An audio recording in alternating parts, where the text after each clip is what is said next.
Okay. Hello, everyone. Welcome to episode 3 of Seeking Saraswati. We are super excited. I'm Brandy Dominelli. I'm with my great friends, Amanda Candelora and Priscilla Campos. Today, we're really looking forward to sharing. We want to talk to our friend Priscilla. She brought us all together. She's been my teacher for many years. I think Amanda's too. She's been working with us for a while on our spiritual growth, and I've definitely made my biggest leaps in session with her. So we're grateful to have her here today. Priscilla is the master of Atlantis. She's Queen Atlanta, so she studies Atlantis. She embodies Atlantis. She's all things Atlantean, and I'm really hoping to um, bring to light today. My quest is to understand the connection between Atlantis and the lessons learned in Atlantis and today's environment, and what we can take from that and how we can move forward and learn from those lessons and not repeat history. So that's what I'm looking for. But what are you girls? What are you girls after? Uh, I'm new to the whole Atlantis stuff, so I'm just going to sit back and let Priscilla school us on all things Atlantean. Um, yeah, I also want to say that Priscilla is part of our homeschool co-op, so we all take turns teaching our kids. And on our homeschool episode, I wanted to mention it's like one of my favorite stories about Priscilla and my daughter Winnie. We were Winnie and I were in a parking lot, like we were just driving. We had parked over by the side, and she said, "Mom, see that man over there? He was a homeless man who was like sitting eating a sandwich." And she said, "He can see me." Like he was far, like probably like 50 feet away. And I said, "How do you know he can see me?" And she said, "Because I can feel his heart." And I said, "How can you feel his heart?" And she said, "Priscilla taught me." And it Oh, was just so beautiful. So I know you're teaching them so many good things about empathy and connecting with others and feeling vibrations. And they're definitely not getting that in public school. So thank you, Priscilla. that's so Yeah. true. Ava always wants to travel to her planet of origin and discover the universe with Priscilla. Like she's just, yeah, very interested in your work too, my daughters. So thank you. Thank you. That's the fun stuff in that kids are so open, and actually we haven't even cracked Atlantis with them yet, or anything in the galactic. So it's going to be a very fun journey with them. And of course, kids don't have those barriers. So when we go into meditation, when we go into our sanctuary, it comes very easily for them, and it's amazing to be able to be a part of that. I'm really hoping that next year more and more people understand that the public school system isn't serving them. And I've probably heard from at least 10 people that wish that they lived closer to us because they would be joining our school. So we'll have to see how it works. But on the subject of Atlantis, I do love it. I live by it. I'm getting to know it more and more every single week. And what I like to say about myself right now is I'm a devotee and a high priestess of Atlantis. The Queen Atlanta can get a little much for someone, but I do want to explain that in Atlantis at any one time, there's 12 kings and 12 queens, kind of in different states or provinces. So at some point in time, I feel like I am a queen of one of those places. And because I am a queen of Atlantis, it is my duty, my honor, and it's what I'm driven to do is share the love of it, because a lot of us are lost in the chaos and the sadness of it. And I want to help people understand that it was the pinnacle of civilization as we know it on this planet. And this is where we're hopefully going to go back if we can learn the lessons. But of course, the very difficult thing is the lessons are hidden. Um, so where should we start? What would we like to know first, ladies? What do we think? I, I'd love to start with like, and I don't know if it's in meditation form or you just explaining it to us, in like, what was, what is the history of Atlantis? What's from your understanding? Tell us about it. What was it about? What was its glory? What was it like there? And when did it happen?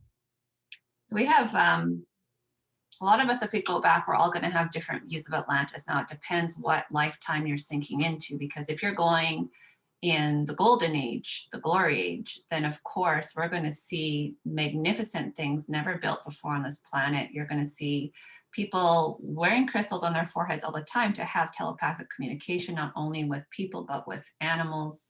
You're going to see giant crystals everywhere. I assume a lot of pyramids, from what I've been watching a lot, is that Atlantis is, every city is built in 3 rings or formats. So one represents the past, one the present, and one the future. And in between each ring is water, because water holds the memory and the emotion. How Atlantis came to be, of course, is very disputed in terms of, no one can say for certain, because there's a lot of history in it, but there's also a lot of us just accessing through the Akasha. So it can be a variety of ways. And my teachings, number one, will say that Atlantis has been around for 1 million years. But then you'll have other texts that say it's 50,000 years. And even when it sank, in the portions that it sank, differs. One of the books I'm just loving right now is by Thoth, the Atlantean. I know that when you're listening to it, you're not going to be able to see it, but it's a wonderful book. It is 38,000 years old, this book, The Emerald Tablets of Thoth. And right from this book, you're going to learn a lot about his high love for Atlantis and what was it about. But also we're going to get to see why the destruction came around. And the destruction is very much tied to exactly the destruction of our world currently. So again, if this wasn't buried, if more people understood that it's not a myth, that it's not, just some fantasy that we pulled up out of our asses. Oh, I don't know if I'm allowed to say that. Sorry. You can say whatever here. And, Just go.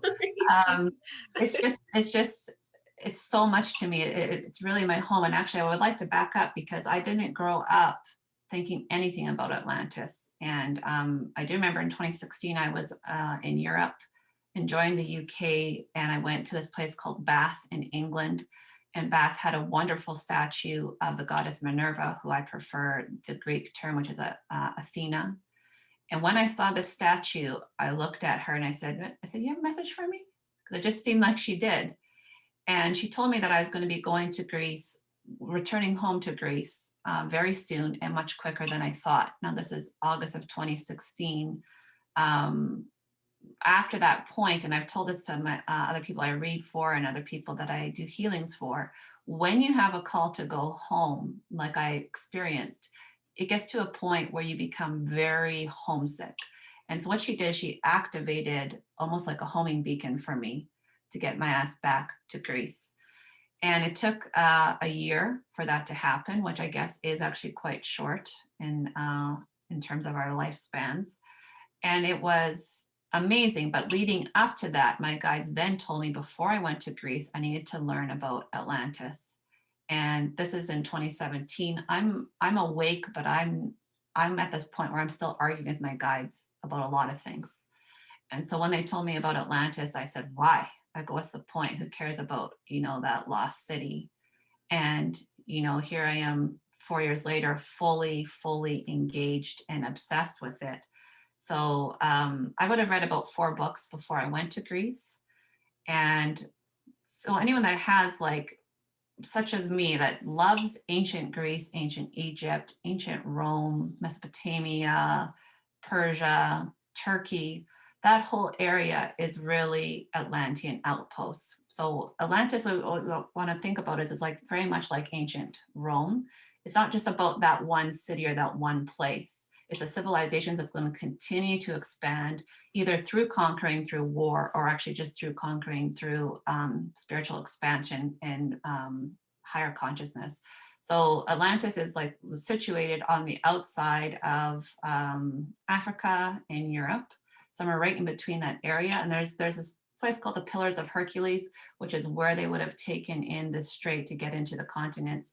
And it really spreads out. So on my wall, actually, in my healing room, I have stuff from Athens and Crete and Turkey and Avalon. And what I've realized when I put everything on my wall, including the Mayan, that all of it goes back to Atlantis. And I will say this over and over again, for me personally, everything goes back to Atlantis.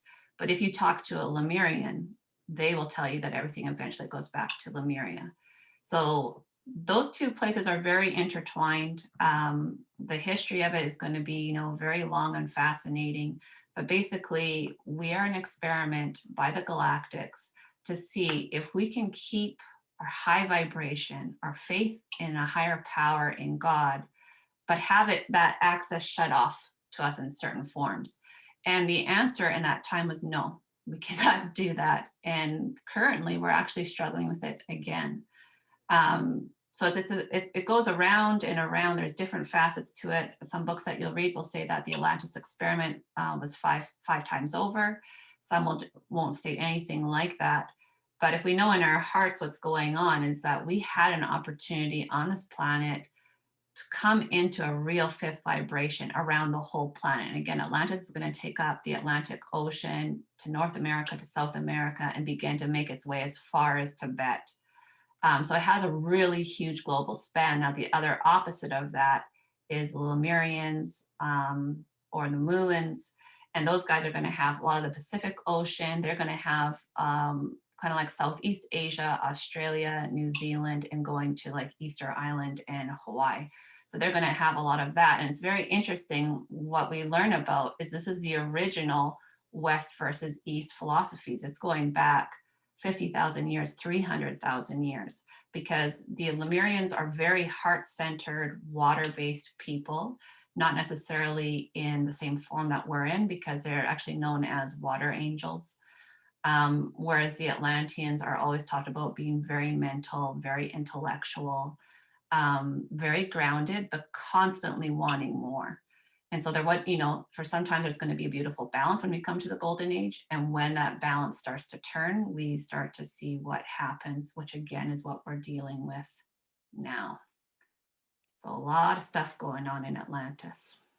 So I have a question. So for people watching, how would they know? What are some indicators that, you know, I know pretty much all of our souls, many of us have had experiences in Lemuria or Atlantis, but what are some things that they might feel or experience that could lead them to understanding that part of themselves? Let's go with Lemuria first, because Lemuria, anyone that has a deep connection to Hawaii, to Fiji, to these Polynesian islands, where you get on that beach, and it's not just about being in paradise because it's Hawaii. It's about a deeper connection to the sands, to the ocean, to the volcanoes. Lemurians are going to be very much about gardening and flowers and plant medicine and just pure love beings. Like I said earlier, like water angels. So when we think about someone that's angelic, they're not going to do any harm. They're definitely going to be plant-based. They're going to be swimming. They're going to have a huge fascinations with dolphins, with whales, with sea turtles, with seahorses. The Lemurians in general, I want to say, are extremely peaceful people. And all you have to do a lot of times is mention the name. And even if people have never heard something, their soul will resonate. So that's the side of Lemuria. When we come to the Atlanteans, there's going to be two factions. It's either going to be the side that has anxiety about Atlantis. And when you have anxiety about it, you don't want to fly over the Atlantic Ocean. Number one, you get a lot of palpitations with that. You have a lot of stress. You have a fear of drowning because, you know, we're talking about millions upon millions of people went down with that continent when the Great Flood came. And you're also very wary of corruption. And we're going to get a little bit deeper into that, into how the cabal has seriously been around for a very long time. But that's the negative part about Atlantis. The positive part is, again, if you have that fascination with Greece, with Egypt, with anything in that area, if you love ancient civilizations, if you're very drawn to crystals, if you know there is something higher and better and that we've attained it before, then I want to say you're kind of on the Atlantean part that I'm a part of, and you have this wishful heart for how do we get back there? What do we need to do? Those are the kind of signs to me that'll show you. But again, all you have to do is test in your heart. And one great way to test yourself for anything is just to close your eyes and ask yourself a question. And all you could say is, you know, am I from Atlantis?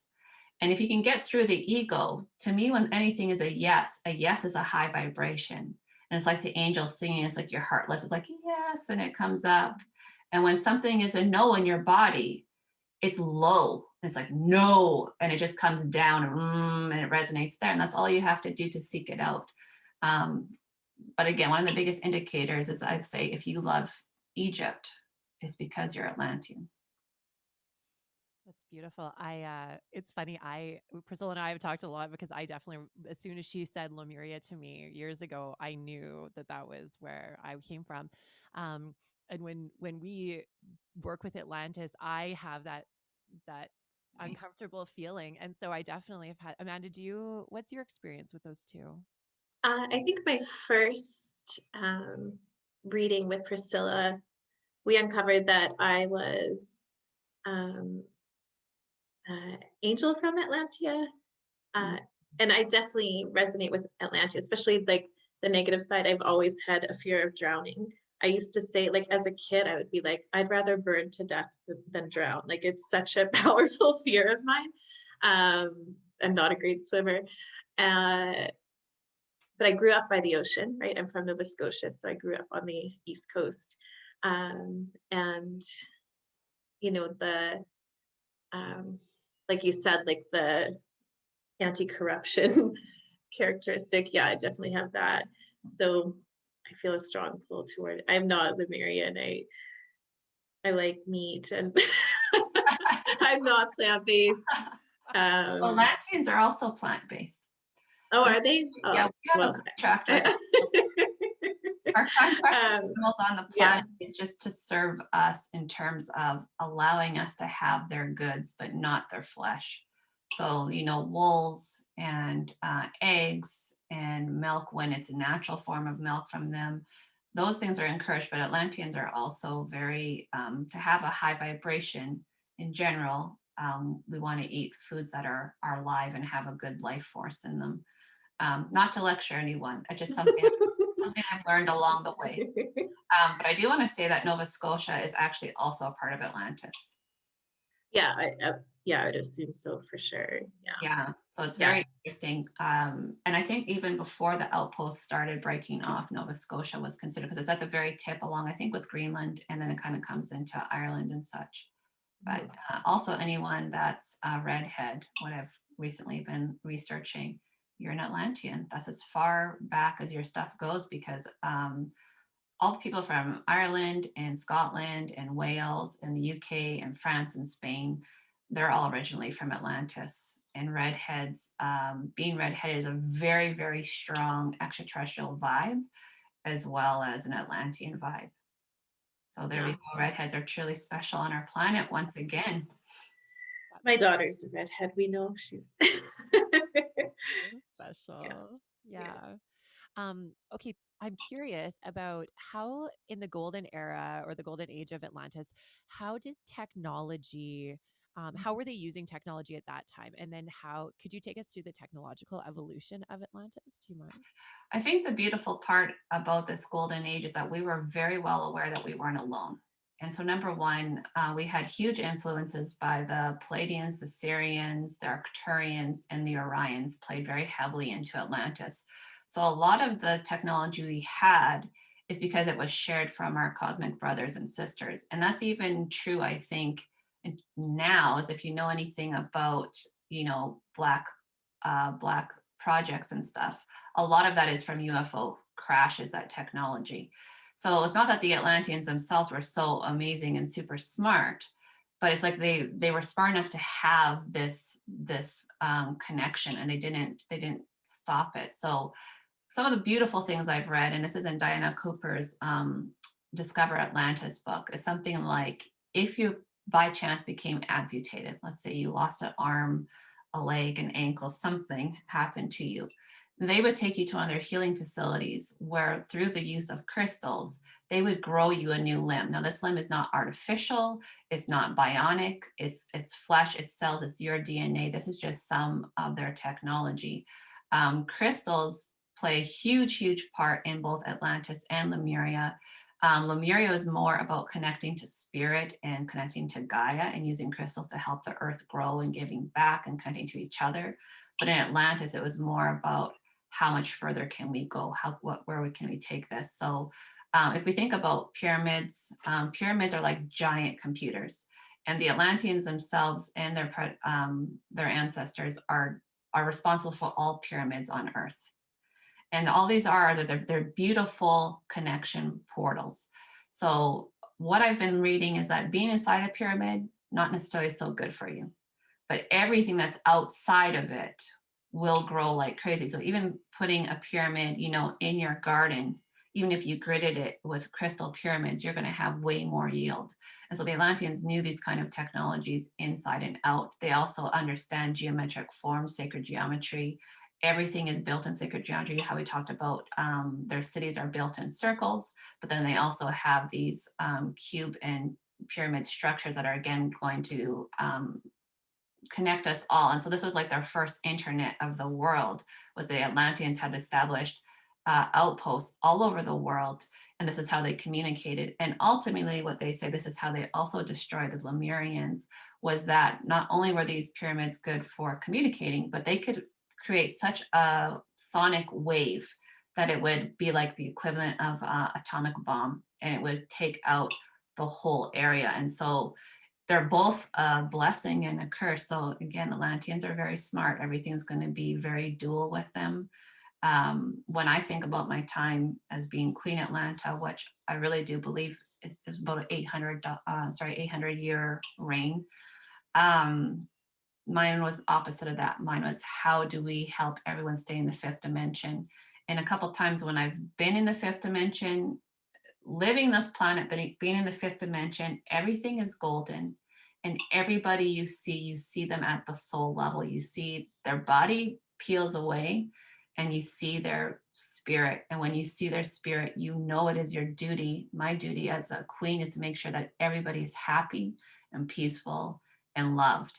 And when I have that feeling, what I knew is that nobody in my queendom was ill. Nobody was left alone. Nobody suffered. Everybody was cared for. And that kind of environment, it's so beautiful, because when you see somebody that's unbalanced, immediately, because we're so connected, you say, hey, George, let's go to the healing temple. You need some work done. And this is like, to me, this is where the priestesses did their best work, the high priestesses, which has a lot to do with sound healing. Sound healing, which is what Brandy does extremely well, is once again going to be the healing of the future. And the more we understand about it now, the more ahead of the game we're going to be. Because the Atlanteans knew it, the Lemurians knew it, the Egyptians knew it. It's so pinnacle in all that we do. And if you watch just some of the documentaries that you can see about Atlantis, you will see that a lot of structures are actually built on top of ancient Atlantean ones. So anything to me that looks very Greek is also going to be reminiscent of Atlantis. So those columns, those, all these structures to the gods and goddesses, beautiful, beautiful place. So whatever your absolute paradise is, I would say that it most likely is going to go back to one or two of those civilizations. You just sparked something for me. That's so beautiful. And I was thinking about what you said about it was the pyramids that were, it's almost reminded me of 5G in a way, with it like expressing Absolutely. this vibration. And so I think, oh, wait, I'm getting a gift from Zoom. Oh, Yeah. thanks, Sue. Thank you, Zoom. So yeah, it just reminded me of, so if there's this vibration that was being expressed outwards from Atlantis that actually was benefiting them in certain ways because it made the environment more powerful, but then it also kind of degraded the environment. Is that what happened? It didn't degrade it unless they're using it as an act of war. But it is like, so it's a way, it's a temple, it's a way of calling everybody in. So it's like a call to prayer as well, right? If you think about like the Muslim tradition, there's like the sound that comes out, everybody knows it's time to pray. So in terms of these pyramids, they can up the frequencies. Everyone's like, oh, drop what you're doing, let's go to the temple. And it's wonderful like that. But again, this is coming out of golden Atlantis. Okay, so the pyramids at that time are going to just be used just for that and high vibrational and communicating with the galactics. But now when you have the downgrade of Atlantis, and they don't like when people aren't listening to them and aren't under their control, Well, all they have to do is flip a switch, and now these beautiful temples have become weapons of destruction. Through the frequencies that they're emitting. Yes. See, that's so interesting. That's why I do, you know, as much as I've been doing sound healing and I obviously believe in it and I experience it and I see the transformations it makes, the more we dig into all of this and how the frequency of 5G or the frequency of the pyramids, how it can be supported and or almost combated by by making sure our bodies and our space are vibrating with a high integrity. It's Yeah. almost like our weapon against the vibrational experience that's being we're being submitted to.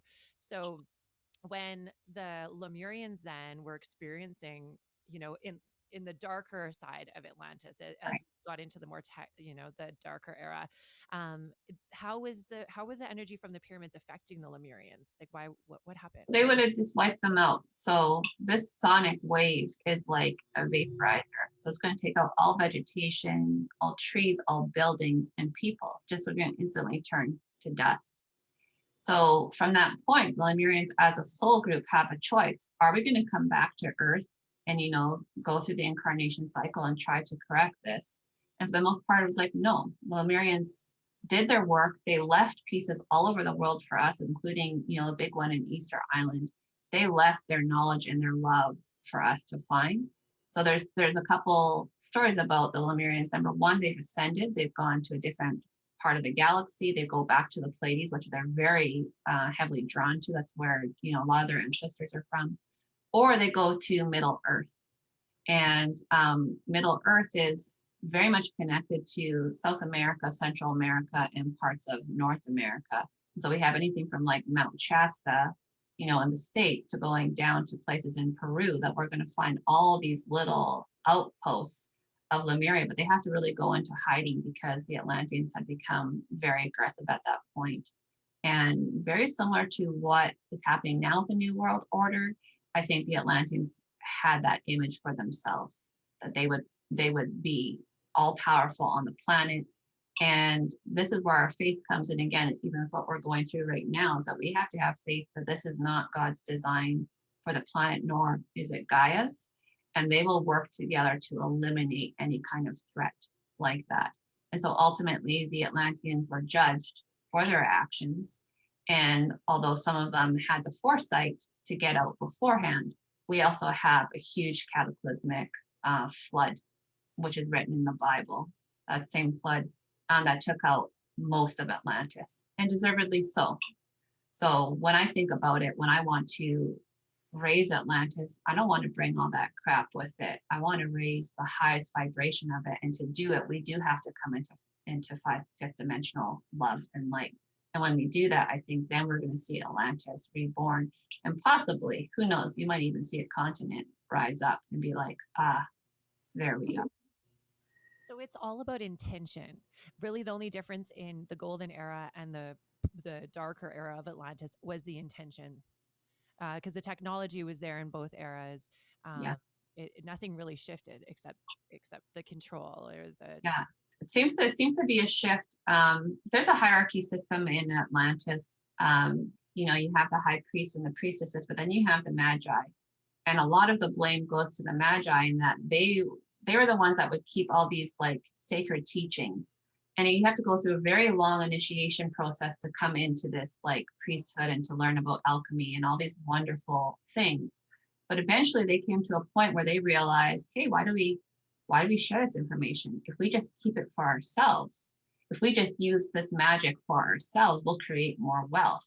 And so in the beginnings, it seems like the Atlanteans are very humble, very much like the Lemurians, not wearing a lot of, you know, the jewels and that. And then it grows into status and what robe are you from, and what do you have for jewels, and what are you wearing? Like they had this auriculum, which is like a kind of rose gold that was very popular in Atlantis. And it just kept going more and more. And now all of a sudden we have politics coming into play. And we have a small group of people trying to make rules for a very large group of people that doesn't really apply to them. And then we have all this censorship, and we have so much that relates to exactly what we're going through right now. We have a lot of secrets. We have outcasts. Lemurians were tested on by the Atlanteans and in some ways tortured. and put lots of constrictions on. I've talked about it a little bit before with Brandy, in that Lemurians are known as being shapeshifters, and a wonderful shapeshifters, a beautiful way. If we can think about that movie Moana and the demigod Maui, Maui is definitely a Lemurian type of god. And so that they're showing you what all this magic and beauty does. The Atlanteans didn't have the same ability and eventually grow very jealous of the Lemurians' ability to do this. And so now we have these underground tunnels, and we have these experiments, and we have these terrible things that again make very Lemurian people very anxious when we talk about Atlantis, because it's the same if we think about any kind of war where you have prisoners of war and you're doing these dreadful experiments on them. So a lot of negativity there, but again, my goal is to try to help clear it.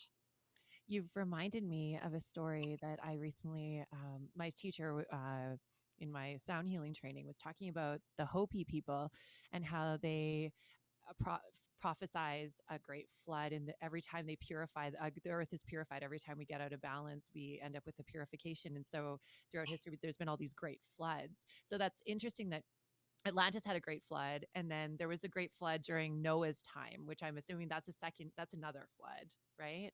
And that's the same one when you're talking about the final destruction of Atlantis, but there are ones previous to that as well. Yeah. Okay, so Noah's Ark was during Atlantis. Yeah, that's when you talk about Noah's Ark in the Bible, the people that have sinned the most are the Atlanteans. And so they're the ones that are going to be brought down. So that's approximately, I think, 10,000 years ago, right? 10 to 12,000 years ago is the flood. Where the mistake happens from there is not all knowledge was saved or made public after that. And so we have this book that is the Bible, I'm sure has some great truths in it, but it also has a lot of misdirections.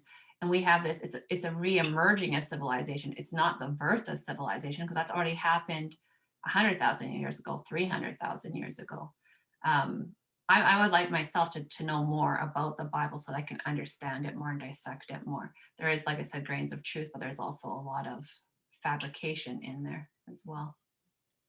Yeah, the Hopi people, as we're connecting the dots to like our present moment and Atlantis, the Hopi people spoke to the United Nations just a few years ago, telling them that we're headed towards another great purification, and if we don't stop, and they're prophesizing that. So I think that you're right, we're at a turning point right now. So I want to stay in the darkness just for a little bit more, and then I'm like, no, what can we do? How do we save this? Yeah, get there now. Okay, wait. No, stay dark for a bit more. I really want this solution, but let's stay dark for a second longer. So I'm curious, you mentioned the cabal. Yes. And how you see the connection between the cabal's actions, the globalists or whatever, and Atlantis. Can you dig into that for us? Yeah.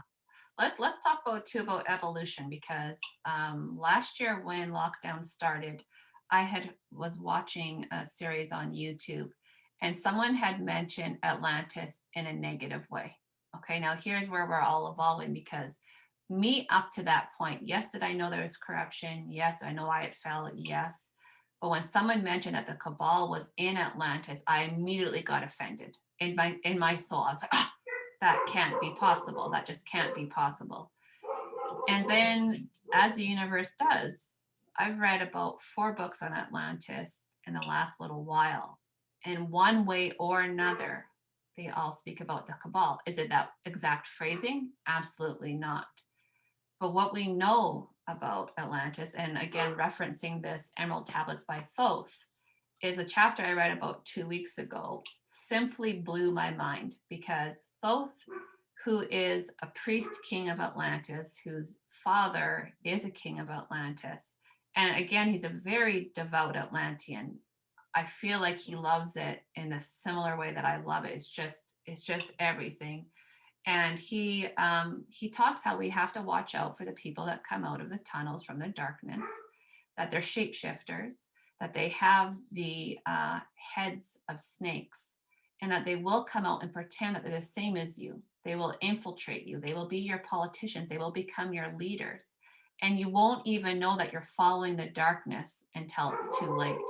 So that again, that book is written 38,000 years ago as a warning to humankind that you have to watch out for these people.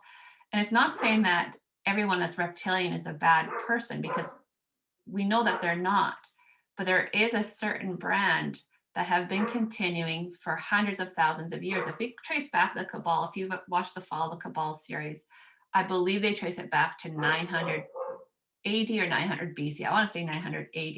But if you're watching any of these things on ancient civilizations, maybe on Gaia, you're going to realize that this is going back 300,000 years ago.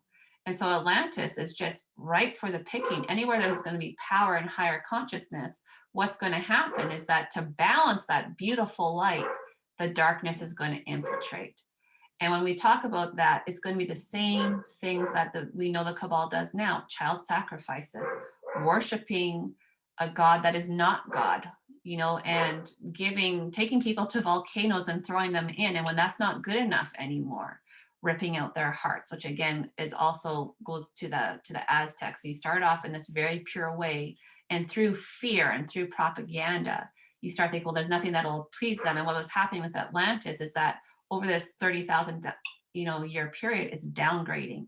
And as it's downgrading, people are in more and more fear. Well, now we don't have the same kind of abundance that we used to have. It must be because we're not sacrificing, enough things. So it starts off with goats and sheep. And these things are, they're very sacred in Atlantis. Again, they're not meat eaters.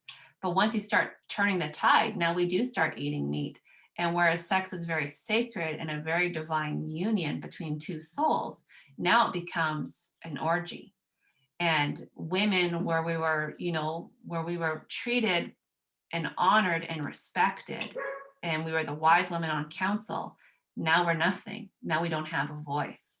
And so it's very systematic how they take them out. And it's the same blueprint the Cabal / Illuminati has been using for tens of thousands of years or hundreds of thousands of years. And that's why it's so effective, because it's like a playbook that they have, and they just pull open the book and they're like, oh, we'll try this one.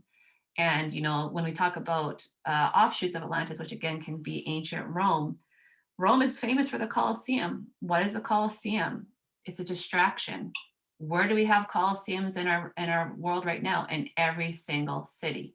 We have some kind of sports Colosseum. And are people dying in front of our faces? No, but it's meant to distract us. So it's everything. The things about the dark Atlantis is still here. It's very much here. And something I've recently been watching is how structures in our cities right now are actually meant to lift our energy from us and feed other beings. Now, this goes two ways. Our energy, our anger, our emotions, because we're such emotional beings, is like nectar. It's like nectar for different extraterrestrials. Some of them are going to be benevolent and some of them are malevolent. But something like our city center, if we think about Edmonton, we're going to have these high rises. Anything like that is designed to bring in a lot of people so that it reaches up to the sky, so that you can then suck the energy out. Anywhere that's a gathering place, like a food court, will often have windows over it, because they want the energy to be very accessible. These are plans that went from Atlantis to Egypt. You can see how our cities are actually built very much like circuit systems of a computer, and they're all designed to feed these extraterrestrial beings. And so it's been happening for so long. And if you think about the reptilians' aid with the Cabal, they also have to feed off of our energy, but the energy is not necessarily going to go up. It's going to be funneled down into tunnels that feed them, that for the ones that live in, inner Earth. Oh man. I'm like, this makes so much sense now. You just connected so many dots for me, because I never ever thought how they speak to, like, we have to do things for the collective good, like vaccines or masking. I never thought of it as like an amping up, because you do see it amping up. Like it used to be wash your hands, right? And then, and then vaccines came in and it was like, you got to do this for the better good. But it's almost like they're amping up the sacrifice, because we know that, like, it's fundamentally, damaging people in a lot of ways. And so, and then now put on masks, like take away your ability to breathe. We're just upping the game with regards to our sacrifice. And it reminds me of that. It's also like, if you think about any meeting center, so in Edmonton, if you're going to protest something, you're going to go to legislature grounds.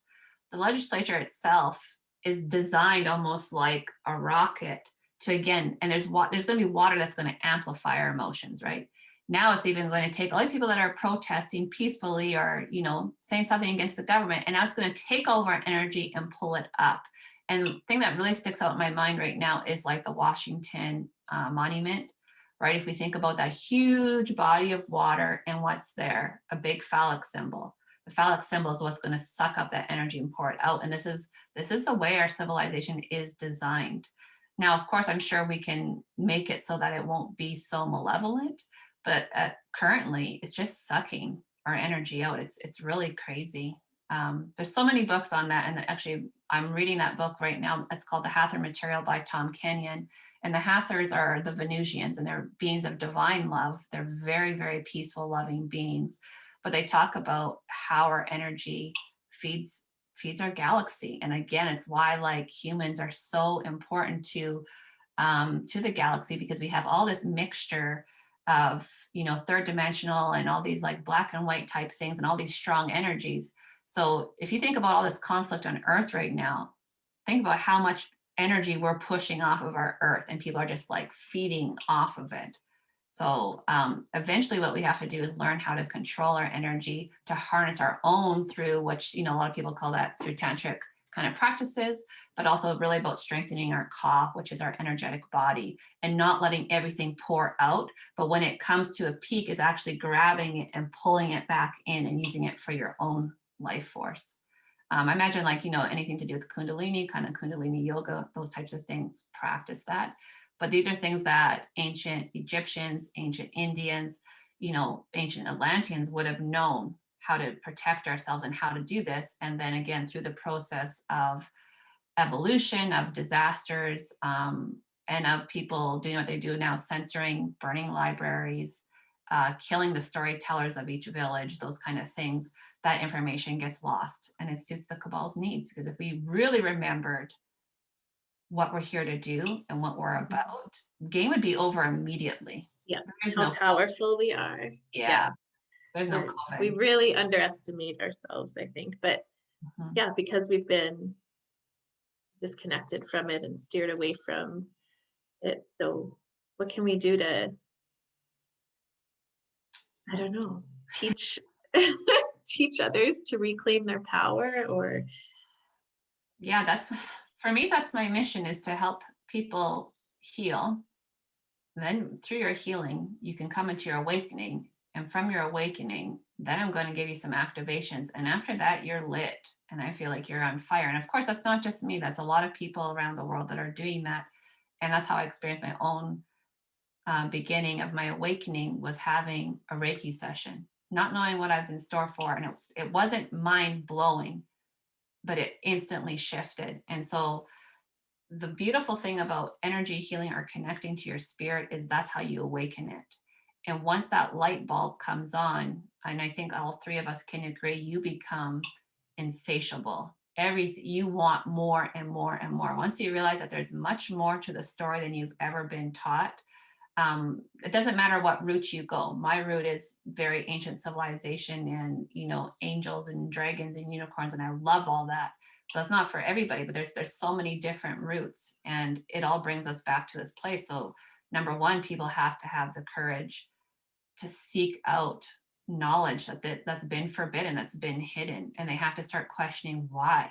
And this is what our problem is right now, is of course we're very split, but the people that don't want to awaken refuse to listen to anything that would help, you know, and it's very frustrating, but it's what we're here to do. So step one is heal oneself. So heal those superficial wounds, those things that day to day are kind of eating you up, those like surface layer wounds. Is that right? I'd say step one is to learn about meditation. And what's really crazy is that we even have some religions that say meditation is, you know, demonic. And so they want to cut you off from that source that connects you to God. And this is again what happened with the Atlanteans, is that they decided, well, actually, we don't need God. We are God. Is that true? Yes, we're all in God form. We can all have the power to create, but you have to keep that connection to that higher power to understand where the love and light comes from. If you decide to shut it off in terms of your crown chakra and you're just going to rely on yourselves, humans aren't capable of doing that. The human body is interlinked with the spirit body. And if you don't have that connection, you're going to stay sleeping. And this is, again, what our culture has been very, very good at. A lot of us are aware of something as simple as fluoride being put into our water, being put into our health products, telling us it's good for us. But what it does is it numbs us and it makes us stay sleeping, and it makes us be very subservient to thoughts, very easy to program. And so it's like you have to have all these little ways of looking at things. And if you have a friend like Brandy or Amanda or myself, and you post these crazy things, you don't have to read all of them. Read one, and then really think about how it sits with you. Because if your first reaction is like, no, that can't be true, damn straight it's true. That's why your ego is going to fight so hard. But it's a step. So meditation has been talked about forever on this planet. It's not magic. It's not a secret. It's not that only certain people can do it. When I started meditating, I did 2 minutes at a time because my brain was so full and so active. I couldn't even sit still. And, now yesterday I meditated for 45 minutes, and it's very much a dream state. And am I fully conscious all the time? No, but I have grace with myself. So number one, to me is meditating, because you have to have that connection to yourself. Number two is actually you have to start cleaning out your diet, because when you're eating lower vibrational food, which is really processed, which is animal fats, anything to do that's going to take your vibration from where it should be, which is up here, and just boom, drop it in. You have to clean that up. No sodas, no juices. You have to cut down to the very, very clean and pure. The simplest forms is raw fruits and vegetables, nuts, legumes, water. That's the diet that we need. And then you add in sunshine, fresh oxygen, not breathe through a mask. And if you can, connecting to Gaia. Those things right there, that's your connections. You have connection to self, and then you have connection to Gaia and to God. That's going to help. And then after that, then we come in with the healings. And I'll have a lot of people that want a book for a reading, and I get why we want readings, because we think this is going to give us the answers that we seek. But in truth, what you need is a healing, and a healing is not a one-off. It's not, I did it one time, I tried it one time, it didn't work, Priscilla. My own healing path was very heavy from 2015 to 2017. I saw some kind of healer probably once a month or twice a month during that period. And then I tell people, when you get to a certain point, then you can do tune-ups. You can come in once a month just for expansion. You can come in, twice a year for a tune-up, but it never goes away. And I'll have family members argue with me. It's like, well, there's nothing wrong with me. I don't need to be healed. I'm not saying there's things wrong with us, but we're carrying not only our ancestors of this lifetime, but you're also responsible for all of your past lifetimes with all of those ancestors, which is insane to think about. And the only way you're going to get through it is if you address it in a session, one at a time, through breath work, through higher consciousness, through activations, through being open. Sometimes there might be some crazy things that come out, and you might be like, that's not possible. And if you go away from it and you sit with it for a week and you meditate on it and you do the work, you're going to discover so much about yourself. Even for me, these days I discover the most through working with others. So when I have someone like Brandy, who I've seen, very regularly for probably 3 or 4 years, her level keeps coming up. And so what it does is it challenges my level to come up, and who else can we connect to? Now, I'm not going to, bring down the Pleiadians and the Arcturians the first time I meet someone, because that's just not going to make sense. But when you have people that are doing the work, the upgrades you experience as a spirit is crazy. And I just like to say too, me growing up, I didn't believe in any of this. I believed in reincarnation. I was a conspiracy theorist from the time I can remember, which I'd say was probably somewhere between 8 and 10. But I did not believe in unicorns and dragons. No one talked to me about angels. I didn't believe in any of that. And in my head, I made fun of other people that did.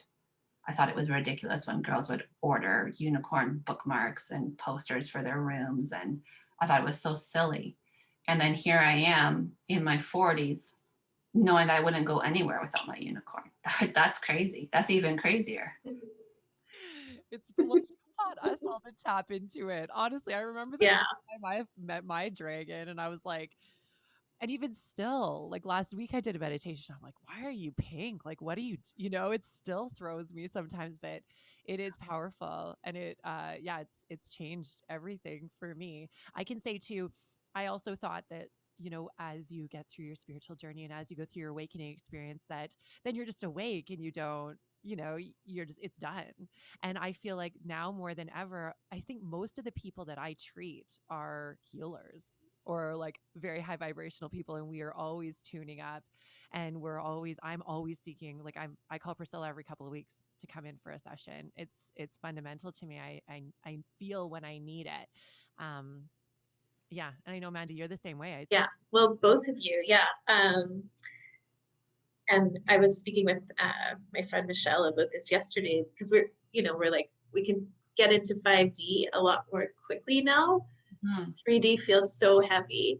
And when we do get pulled back into that, and we call it a 3D hangover, it doesn't take so long to recover like it used to, right? Like some things would have taken me out for weeks before. Now it's like 20 minutes, that problem solved. But I realized yesterday that it's less ego. And I think that's what it is. You don't stay stuck in those negative patterns, trying to prove something, trying to fight something. You're just like, oh, I see you. We're done. We're good. And you just let it, things just kind of fall off quicker. I mean, this is huge for me because just me personally, I've always cared about like, oh, did I do the right thing? Did I say the right thing? Did I upset them? Da, da, da. When you're in this higher place, it's just so much lighter and easier and faster, and we can manifest things faster. Like it's really cleared the way. So why would you stop, right? It just feels so, because I want more activations, and like, what more can we do? What more can we tap into? Who else can we reach? Yeah, they're not healings as much now as they are activations. It definitely feels like that more. Right. And I used to always be chasing this too, and that's ego, right? Where I was like, when I get there, that's when things are going to be good. Oh, as soon as I've done this, and you're always kind of pushing that goalpost for yourself. But now you're like, it's totally reversed. It's so much freer. I love it. And the 3D is still necessary as a catalyst, I think, to see what else we need to upgrade and heal. Yeah. Yeah, and it's not giving your power away. Like I think, like what Priscilla was saying about not making sure your energy stays within, and that's such a big part of the whole idea of sovereignty. And I think it connects. We have so many opportunities right now, not only spiritually and emotionally, to not give our power away, but also if you are awake to what's happening in the world around you, and this isn't right, like in your heart and in your soul, embody that and speak it no matter how scary it is. You'll be surprised. Yes, some people may not, like it. Some you might end up, losing a couple of friends here or there. But the world will open up for you, and you will be doing your part in raising the vibration of the planet, as Priscilla was talking about, and embodying that vibration instead of sacrificing it constantly and sending it to places we don't want it to go to. And I know every time I walk into the store and I'm the only person without a mask on, now it's become a filling up for me. It's like it's become okay, I'm doing my part. And I've seen some people take theirs off or just look at me like, that's possible, I didn't know. And so I believe that we have so many opportunities right now to express that.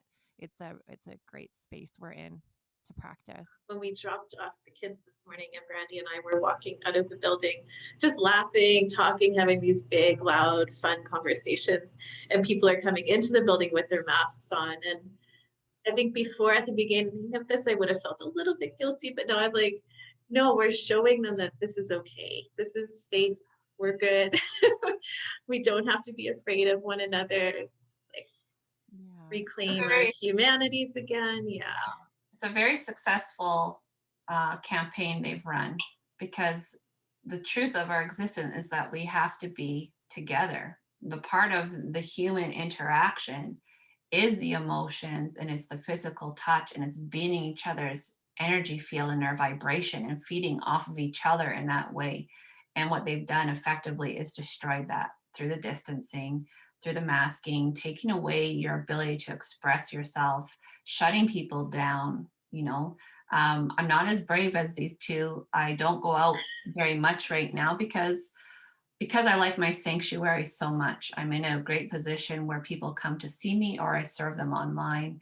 And everything I do, I'm very free. And on the off chance that I have to go into society, I'm like, this is crazy. And so what I do is I usually wear a jewel on my forehead, because I think if you're going to mask up a queen, you better realize what you're doing. And so I follow Brandy's advice, and maybe someone else needs to hear it, is that I don't put it on automatically. I keep it in my pocket. And then if someone's going to make a really big stink and I really want to go into that store to get that service, then I will do it. And I used to kind of do it in a very grumpy way. And now I've come back into that regrounding of love and light, and just even pulling it down underneath your nose and just showing others, but it does take a lot of courage. All of this takes courage, because in one way, it's way easier just to conform. It's way easier to stay asleep. It's way easier to order McDonald's for supper. It's way easier to watch CNN for all your news. All of that, it's programmed like that. It's made for us to be in that part of it. But if you can find the strength to look elsewhere, to grow your own food, to start really thinking about what you're putting into your body, not just in terms of food, but what you're absorbing in terms of energy, what the propaganda is, you're gonna become this being that is just unstoppable. And I have this really, really huge, deep faith that 2021 is not going to go down in a really negative way. It's going to be, 2020 was the catalyst. 2021 is where we start seeing the change. So it's not all doom and gloom. Golden Atlantis is rising. I've had a really wonderful meditation recently about 2050. I know that's far from now, but it's not that far, right? It's only, 29 years from now, 2050. In 2050, we are invited to be a part of the Galactic Federation. And the Galactic Federation of Planets means that you have resolved issues on your planet. It means that we are one, we are cohesive, we are beings of love and light, we are already embraced into the fifth dimension. So I know those things are happening, and I know it happens this year. There is, if you follow one lineage of thought, we could be locked in forever. We could all be forced into vaccines. We could have all these terrible, terrible things done to us. And it's truly scary. And people do need to realize that. On the other hand, if you have faith in God, if you do know the story of Moses and the Red Sea, then you have to understand that that Red Sea moment is coming.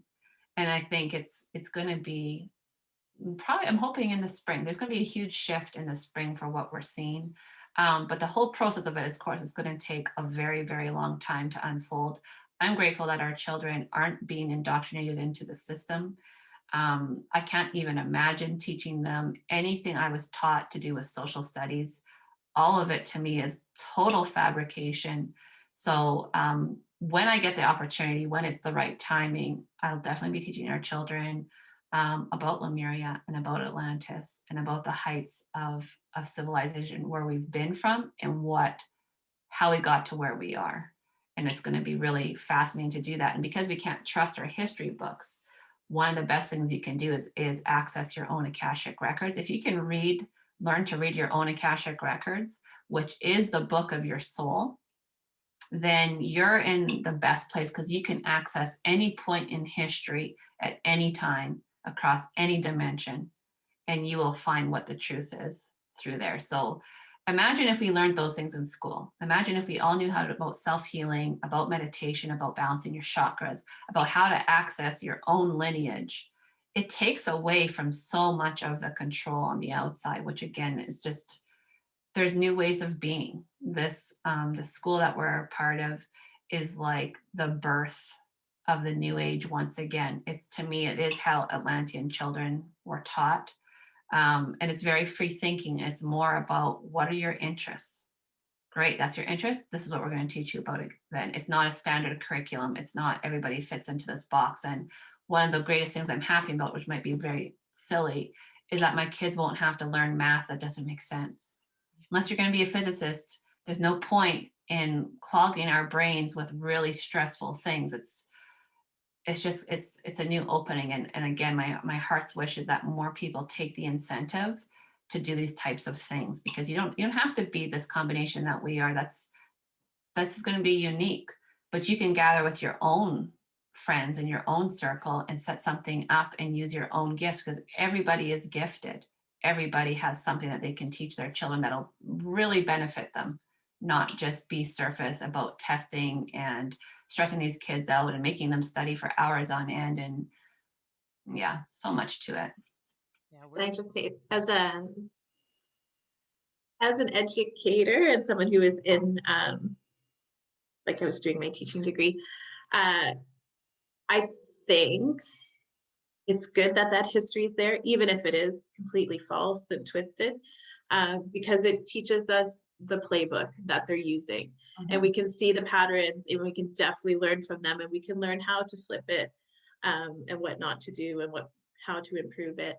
And also, because I love math and science, I think even if you're not using algebra, if you learn it, your brain's using those critical thinking and problem solving skills, which is obviously going to carry you for the rest of your life. You might not actually use the actual math, but your brain knows how to access those thought patterns. So you can kind of figure out, it was pretty easy for me to figure out.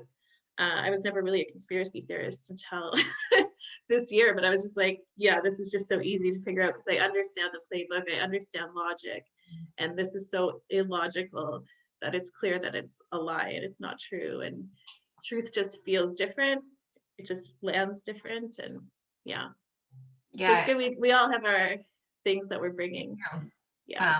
I said when I was 8, I realized what propaganda was. I realized that my parents telling me that there was only heaven and hell didn't fit with me. I knew that I loved Egypt and Greece so much that I must be from there.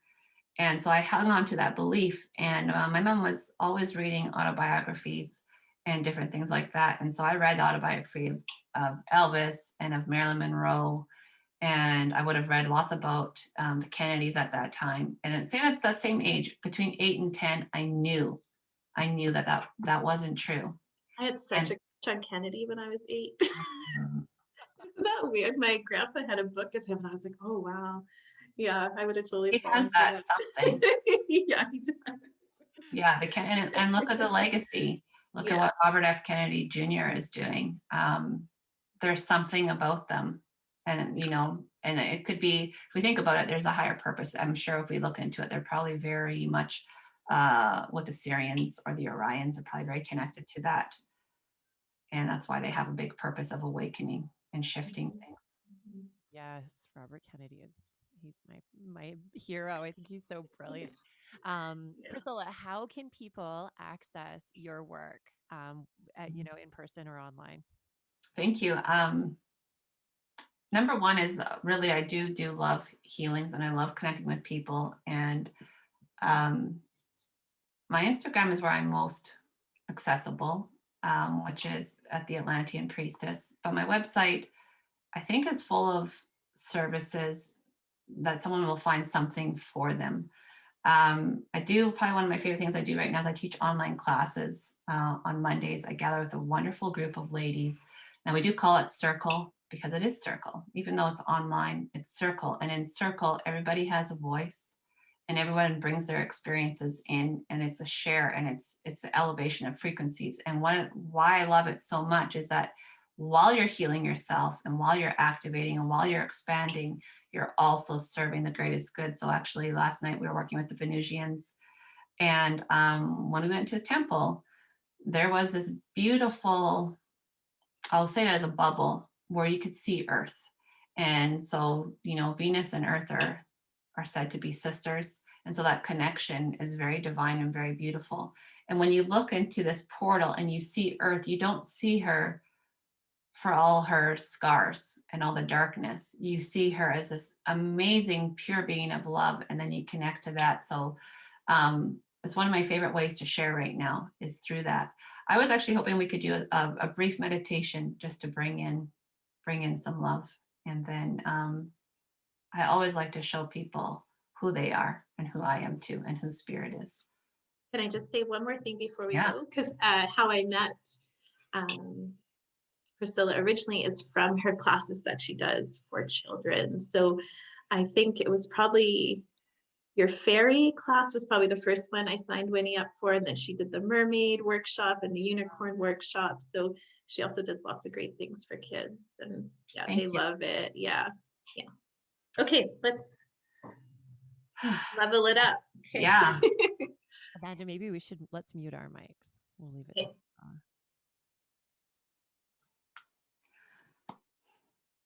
So whenever we start a meditation, the best thing we can do is come into a state of gratitude. And I like to do that by connecting to my heart. And you just close your eyes. And no matter where you've been in this past week, in this past month, however you felt, today you are standing, you are breathing, you are clothed, you are fed, and you are sheltered. And that is already a gift. So just take in that deep breath and release. Connecting with your heart, know that there's a beautiful, beautiful light inside of your heart, which is your Holy Spirit, your eternal soul, that spark of light that never dies. And we'll connect our heart flames between us three on this call and anyone who's listening. Breathe into your heart and feel it grow through connection, knowing that you're not alone, that we're all here together, that we're all doing this together to help bring Gaia into her next level of ascension.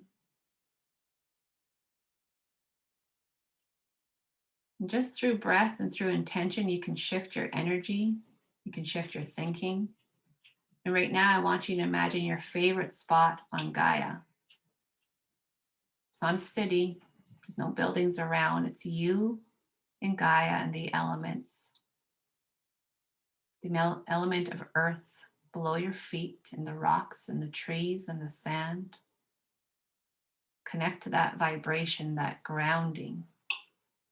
And anything that hasn't been suiting you in this moment, think of yourself like a tree with these amazing roots and these sap that runs down into the earth. And as you take this next breath in, you send anything that doesn't suit you down to Gaia.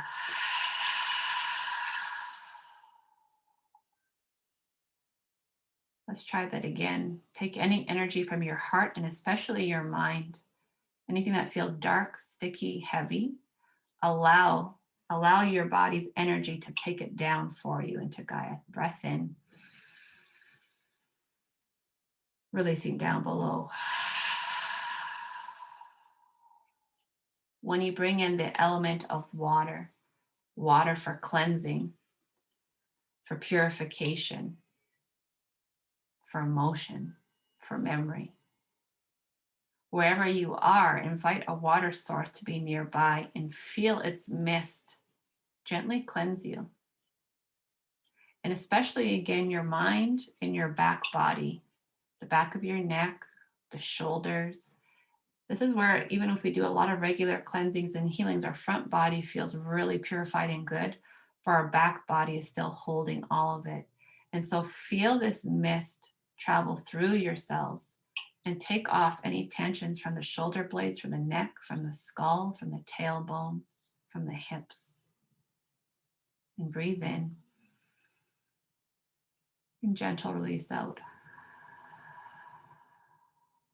And again, breathing in that mist, that cleansing, allowing it to wash over your third eye and release out. As we invite the element of air, air is the winds of change. So we're going to invite it into your thoughts. And anywhere that you've been stuck or stubborn or been unwilling to see or to listen, as you invite in the element of air, you allow great change and transformation to come through. It doesn't have to be all at once, but one thing you don't understand, one thing you're afraid to look at, one thing you say you don't have time to investigate. Allow the air to bring you shifts. Breathing in and out. And in and out. And when we bring that last form in, which is fire, fire has its purpose. Not only do we get a fire under our rumps, a fire in our belly, but fire is meant to inspire, to transmute, to break down the old. And so when we talk about fire, we're going to bring it into your solar plexus, and you're going to use it in the form of, what do you need initiation on? What is something that you know you want to do? You keep thinking, I need this timing to fall in. I need this. I'm not motivated. I'm tired. I'll do it next time. Whatever it is, pick one thing today that you can light up within this energetic body of yours. And you take that ball of fire and you plant it in your solar plexus, and you feel the heat begin to build. Take a breath in. It's really short.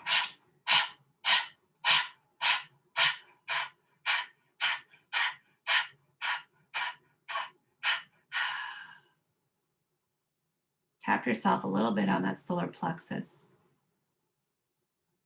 Give yourself permission to be fierce. And release.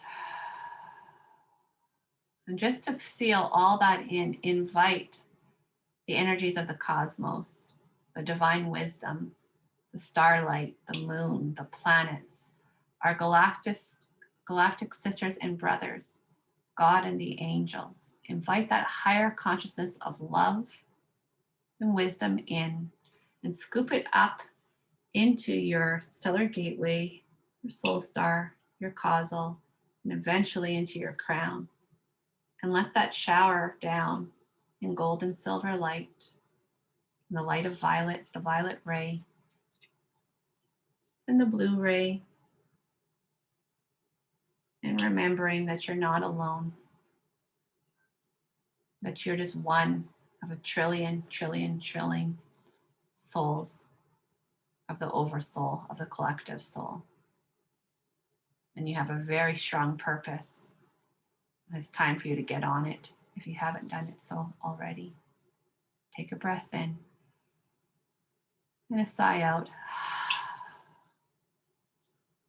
And just notice how you're feeling in this moment. Thank you.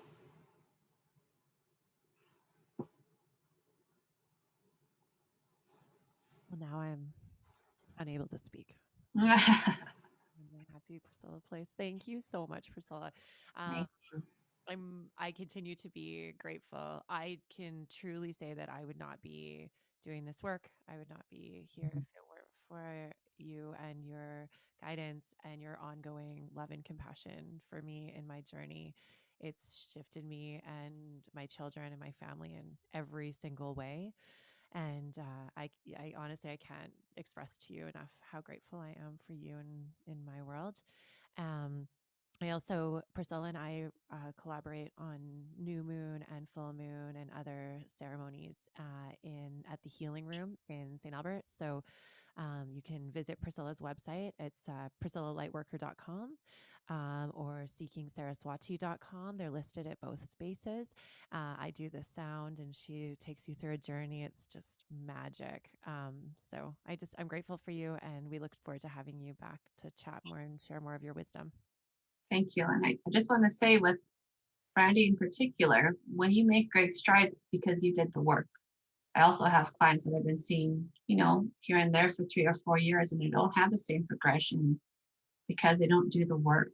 And that's the hard part. That's why we need the fire in our belly. It's really easy to have someone say, fix me, and for them to pour energy through you, and you feel really good for a couple of days or a week. But then what are you going to do with that wisdom and that knowledge? Because ultimately everything comes from your soul. When I'm working with a client, it's their soul that tells me what to do, and it's their guides, and it's supposed to be this collaboration together. So just to continue to do the work, it's never ending. Oh, Amanda, I think you're still muted, girl. I want to hear what you're saying. Yeah, I wanted to share, like I said, when I was younger, my biggest fear was always drowning.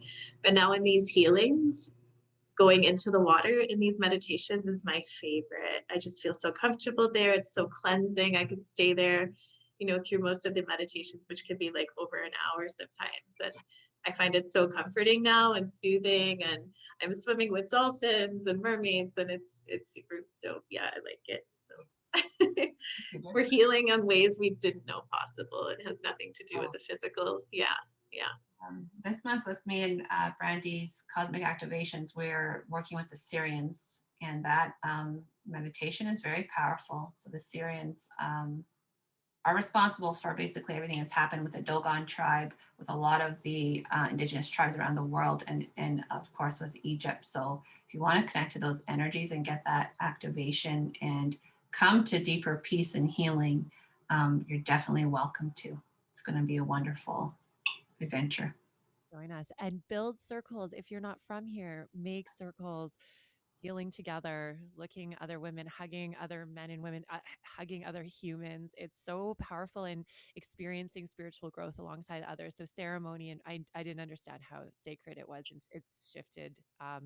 I think all of us who participate in a lot of ways. And you don't have to be really proficient. You don't have to know all the things. You don't have to be super wise. Just create a circle and meditate together. And it's that easy. So thank you again, Priscilla. And we'll include all the links in the show links for this week to everything we talked about. And we hope to have you back soon. Thank you so much. Thank you, guys. Thank both of you. Thank you, Amanda. Love you guys. Love you guys.